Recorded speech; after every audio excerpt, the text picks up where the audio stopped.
I think the Queen's duty and her service, her tolerance, her commitment to others, I think that's all been incredibly important to me. Prince William, Prince of Wales, stands at Windsor's dawn clutching a letter that could explode across Royal Family News 2025.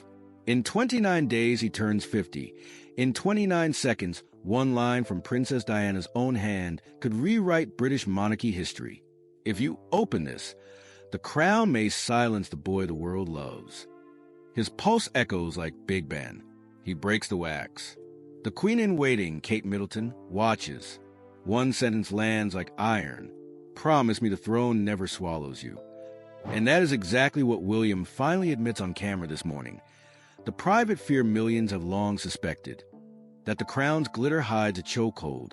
From his first crack in a Windsor nursery, to the Paris crash, to Prince Harry's exile and that sapphire engagement ring, we'll trace how one promise, buried for decades, now threatens to upend a 1,000-year monarchy. Stay with us, because the confession you've waited for starts right here. The weight of a crown in childhood. Prince William's childhood began with thunder. On June 21, 1982, a 41-gun salute and the jubilant chime of Westminster's bells announced the birth of Britain's future king. Reporters on hospital rooftops treated the newborn like a comet streaking across British royal family history, dubbing him the baby who saved Rhoda and hailing him as the monarchy's bright new hope. Inside Kensington Palace, Princess Diana moved to shield her son. Her first act as mother and Princess of Wales was to draw the nursery curtains against relentless paparazzi lenses. Prince Charles, proud yet formal, set a silver rattle, engraved with the royal cipher, into William's crib, branding even a baby's toy with the weight of the throne. By 9 months, the spotlight intensified. The 1983 royal tour of Australia and New Zealand turned William into a living PR masterstroke, adding Prince William early life to every headline. Crowds adored a cherubic wave. Behind hotel doors, the infant howled at flashbulbs. Diana rocked him with Beatles lullabies and folk songs, drowning the press frenzy outside. Years later, William would recall no Sydney sunshine, only the staccato snap of cameras and the saline sting of tears he could not name. Back in London, protocol lessons began. Royal tutors drilled the 3-year-old. Bow to Queen Elizabeth II, never fidget on a red carpet, always turn left when greeting an archbishop. Knowledge that would feed countless How Prince William Was Raised blog posts decades later. Diana rebelled in subtle ways, sneaking him to McDonald's, riding the tube incognito, letting him pick bubblegum at Hyde Park corner shops. Yet even these fleeting escapes dragged the crown's invisible tether behind them. For his 6th birthday, Diana gifted an atlas, margins annotated home, beside far-flung Commonwealth capitals. By 10, William could recite every one, not from wanderlust, but from the expectation that he would someday reign over them. The glitter of royal privilege masked the truth. Gold is heavy, and 6-year-old shoulders bend under a weight no adult can fully see. Cracks behind palace walls. Gilded storybooks skip the termites, but by 1987, the Prince Charles, Princess Diana marriage was splintering in plain sight of the British tabloids. Behind Highgrove's floral wallpaper, late-night arguments echoed down corridors while an 8-year-old Prince William decoded tension like football scores. Camilla Parker Bowles's perfume and another round of the now-famous Prince Charles affair with Camilla. Hurried footsteps signaled Diana's tears. One August afternoon at a Windsor polo match, William watched cameras frenzy as his father dismounted to hug Camilla Parker Bowles. The shot tabloids blasted under two's company. Three's a crowd. The future king's stomach dropped. He knew Princess Diana would see the headline and the next day's royal family scandal coverage. That night, Diana sat on the nursery window seat, mascara streaked, tracing the faint scar from William's earlier golf club injury. Even princes break, she whispered, but breaks can heal stronger. William vowed no one would witness another fracture. Prep school offered no refuge. Classmates traded clippings of the Camilla-Charles affair, rating whose royal parent generated the juiciest gossip. William perfected the blank, public relations smile. Teachers praised his preternatural composure, never guessing each handshake was rehearsal for lifelong royal family scrutiny. Christmas 1991 promised détente, until Jonathan Dimbleby's authorized biography, confirmed the affair, and Andrew Morton's Diana, her true story, fired back. William, 10, sat in Hyde Park Serpentine Cafe. Tabloid headline D. There were 3 of us in this marriage swimming before his eyes. Adults fought with newsprint knives. Children bled invisibly. Diana countered with radical empathy. She dragged William and Prince Harry to AIDS wards, homeless shelters, landmine exhibitions, an early masterclass in royal charity work and humanity. Titles are garments. People are skin and bone, she murmured, pouring coffee for a man lost to addiction. The lesson stretched William's heart and tightened the mask he would one day inherit. By 13, entering Eton College, the palace cracks were canyons. A press pack traded quarterly photos for daily privacy, and William weaponized the quiet, cultivating almost monastic calm. Classmates nicknamed him the Hobbit. They never spotted him later on Eton's rooftop parapet, gazing toward Windsor Castle silhouette, studying the battlements of destiny he could neither refuse nor fully trust. Brothers bound by shadows. If Prince William was fashioned from restraint, Prince Harry was forged in flame. Born in 1984 with a rebel's grin, he toddled through palace corridors, scattering Lego like landmines for footmen. William adored him instantly, not as a rival but a cause. For he stunned an equerry by declaring, "I'm Harry's knight." The vow would become the quiet engine of their shared childhood and the earliest chapter in the now famous Prince William and Prince Harry relationship timeline. That pledge soon evolved into strategy. Paparazzi lurking outside Ludlow School discovered William stepping into every frame, head lifted, blocking clean shots of his brother. During family ski trips in Closters, he carved wide turns behind Harry, intercepting the downhill telephoto angles tabloids craved. Diana watched with pride and worry. "You're too young to be anyone's bodyguard," she chided Opresky, though her smile told a different story. Holiday mornings at Balmoral Castle became sanctuary. 2 boys, wooden swords slashing Highland air, pretending to be Jacobite princes defending a hidden realm. After a mock duel, William carved their initials into a fallen spruce and decreed, "No daylight between us, ever." Mud-flecked and breathless, Harry solemnly agreed. The outside world insisted on daylight. Red-top newspapers christened them Heir and Spare, stoking click-hungry comparisons in the emerging 1990s 24-hour news cycle. Polls asked whose smile was brighter, whose mischief more headline-worthy, testing the oath etched in Balmoral bark. William felt the wedge sharpen. Every headline casting Harry as jester to his statesman rolled chipped at their bond. Then came 1995's Panorama interview, Diana's explosive confessional on BBC One. At Ludlow, a dorm television flickered silent images of their mother naming bulimia, betrayal, despair. 11 boys crowded the screen. William sat rigid on the bedrail, whiskey sting of shame in his chest. That night Harry climbed into his bunk and whispered, "If they hurt you, they hurt me." It sounded less like comfort, more like pact renewal in the face of rising royal brothers feud speculation. By early 1997, tabloids mapped future drama like storm trackers. Prince Harry Wild Child, Prince William Future King Under Pressure. The brothers tried to drown out the noise with Walkman's blaring Tina Turner and Oasis. Yet on August 31st, the fracture that dwarfed all others struck. A screech of tires in Paris, a tunnel's cold stone, the shockwave that still defines Princess Diana's legacy. William's first thought when AIDS woke him at Balmoral was of Harry sleeping in the next room. He crossed the carpet, fought the urge to shake him awake, and instead sat in the dark, listening to Highland rain drum the roof. Dawn would come soon enough to break them both, and the world would discover that no daylight between us. Oath was suddenly all they had left. Divorce and the public war of Wales. The Palace spin team called it an amicable separation, but every newsstand from Piccadilly to Perch Street, Prince Charles and Princess Diana divorce. In June 1994, Charles fueled the blaze with his ITV confession. Diana answered in the BBC Panorama interview a year later. Then came December 1995. A rare, blunt letter from Queen Elizabeth II ordering them to end the marriage. Overnight, The House of Windsor became the world's most watched soap opera.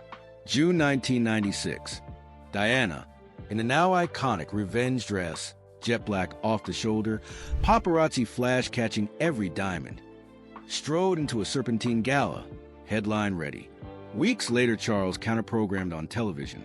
Yes, there were 3 of us in this marriage. Clicks went stratospheric.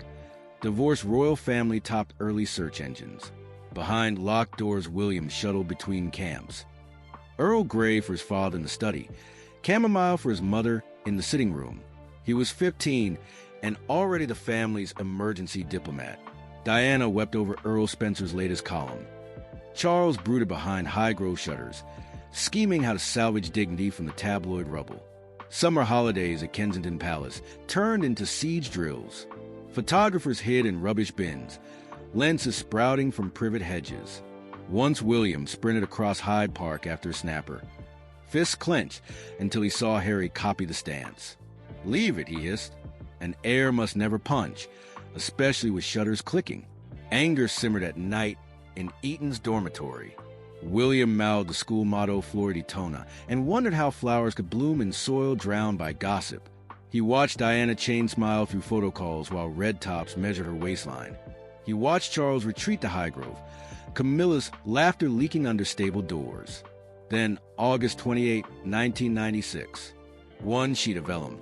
Signed in triplicate, finalized a £17 million divorce settlement and stripped Diana's HRH title. Pundits dubbed it the War of the Waleses. Commentators tallied winners. William saw only losses. A family tree cleaved down its main trunk, a public still hungry for royal family scandal updates. He thought the battle was over.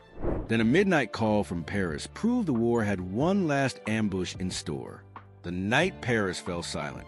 Balmoral Castle, August 31st, 1997. Rain tapped the heather like 1,000 muted typewriters. A phone shattered the pre-dawn hush. Prince Charles answered, the color draining from his face. Moments later, he crossed the corridor to wake his sons. William remembers 3 sensations: icy flagstones under bare feet, the smell of peat smoke, and a voice, his father's yet strangely hollow, saying, "Mummy's been in a car crash, she didn't make it." The phrase still headlines every article on the Princess Diana Paris car crash. For William, it seared a mark deeper than any newspaper could print. News channels cut to rolling black bar footage. Outside Kensington Palace, a moat of flowers thickened by the hour, turning Diana death tributes into the largest spontaneous memorial in modern Britain. William and Prince Harry stayed hidden, 2 ghosts roaming drafty Balmoral corridors, while courtiers debated grim protocol. Should princes walk behind coffins? What hat befits a grieving boy at a royal state funeral? Prince Philip settled it with 5 words: "If you walk, I walk." Not comfort, challenge. William agreed. Anything less felt like treason to Princess Diana's legacy. On September 6th, the world watched. Grandfather, father, uncles, sons, for silhouettes in black, paced through London's hush streets as 3 million mourners lined the route and a billion more tuned to Princess Diana Funeral Live. Each cobblestone told beneath William's shoes. When a woman tossed a teddy bear at his feet, he ached to clutch it. Protocol forbade. Inside Westminster Abbey, Elton John recrafted Candle in the Wind into Goodbye England's Rose, a performance now etched in every Diana funeral video search. William fixated on the candle's flame above the casket, willing it never to gutter out. The eulogy's words blurred. He remembers instead the vacuum of silence when it ended, as if the planet forgot how to breathe. Shock ossified into numb routine. Back at Eton College, he returned to Latin verbs and water polo drills while classmates whispered, unsure whether to say Diana. A counselor coaxed tears. William produced polite smiles. Crying felt impossible while cameras camped beyond iron gates, ready to monetize each droplet. For years he would call this era walking through fog, wearing armor no one else can see. Yet even armor corrodes in grief like water, finds the thinnest fissure, sometimes in a sapphire glint of a ring waiting inside a velvet box. Love lost in the sapphire oath. St. Andrews University, 2001. Saw from the North Sea whipped across ancient stone as undergrads queued for cheap espresso. Among them, a shaggy-haired Steve, code name for Prince William, sought anonymity and instead met Kate Middleton. Their first chat, whispered over art history slides. carried familiar brightness. Her laugh echoed Princess Diana's warmth, a detail royal watchers still revisit in How William Met Kate searches. Friendship ignited in drafty kitchens, over burnt pasta and late-night geography cramming. William felt the fog around him lift. For the first time, someone saw the boy, not the burden. 3 years later, a student charity fashion show changed everything. Kate's sheer dress and effortless confidence stopped the prince mid-stride, an image now evergreen in Kate Middleton runway moment photo galleries. Coffee the next morning sealed the spark. The monarchy gained its greatest modern ally before the cups cooled, yet the sapphire stayed hidden. It traveled with William, from earning his RAF wings at Cranwell to tracking lions in Kenya. But he couldn't yet reveal the velvet box. The ring, once Princess Diana's engagement ring, blazed like a blue oath, love without fear. On Mount Kenya in October 2010, beneath a sky Diana once taught him to read, William finally knelt. "I carry her with me," he said, thumb tracing facets that dominate sapphire engagement ring history blogs. "Will you carry us both?" Kate said yes before the sentence ended, welcoming both man and haunting. Marriage brought joy and relapse. Prince George's 2013 birth cracked open seal vaults. Echoes of Diana's lullabies drowned by paparazzi shutters. In the delivery, sweet William trembled, half terror, half wonder. "That's when I felt Mum most," he later told a BBC fatherhood and mental health documentary. Pain transformed into public mission. William co-founded Heads Together, spoke of panic attacks from his air ambulance days, and urged veterans to reject stiff upper lip silence. "You're not weak for saying you're hurting. Look at me." SEO headlines. Prince William mental health advocate. Still pull thousands of monthly searches. One vow stayed unspoken. Restore Diana's lost HRH title. Legally impossible. Emotionally irresistible. The promise that folded behind palace memos. Prince Harry's 2018 wedding offered a symbolic nod. Diana's diamonds on Meghan Markle's engagement ring. A fleeting glimpse of the triumvirate Diana envisioned. Families pivot on fault lines. When the younger prince stepped into California sun, the elder was left with ghosts that refused to stay silent, especially at bedtime. Ghost in the nursery. Night settles over Adelaide Cottage, Windsor. Hallways glow with low-up bulbs shaped like lilies. A floorboard size. Prince William eases open the door to Prince George and Prince Louis. Dinosaur pajamas twist in soft breaths. Across the landing, a lamp still burns beside Princess Charlotte.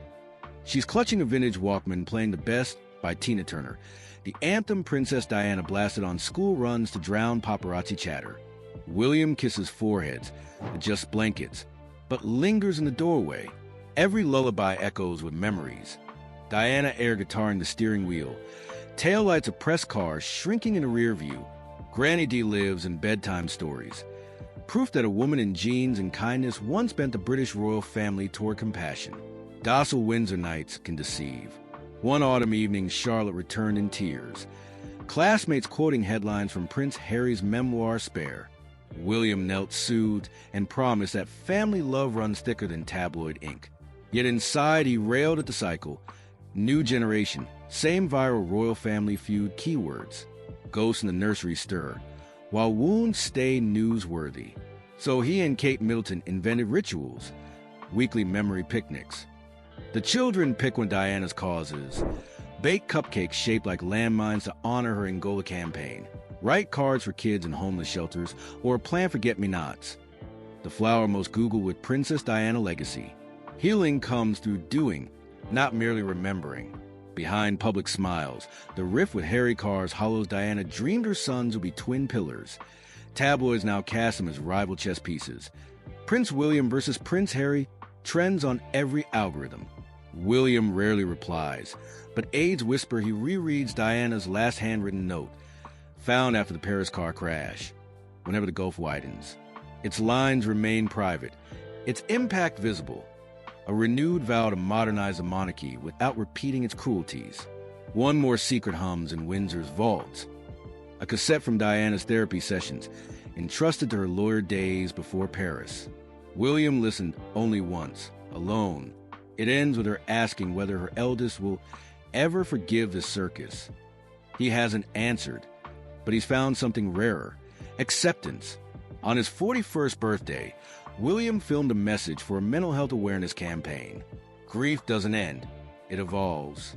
I once feared pain was weakness. Now I see it as proof of love.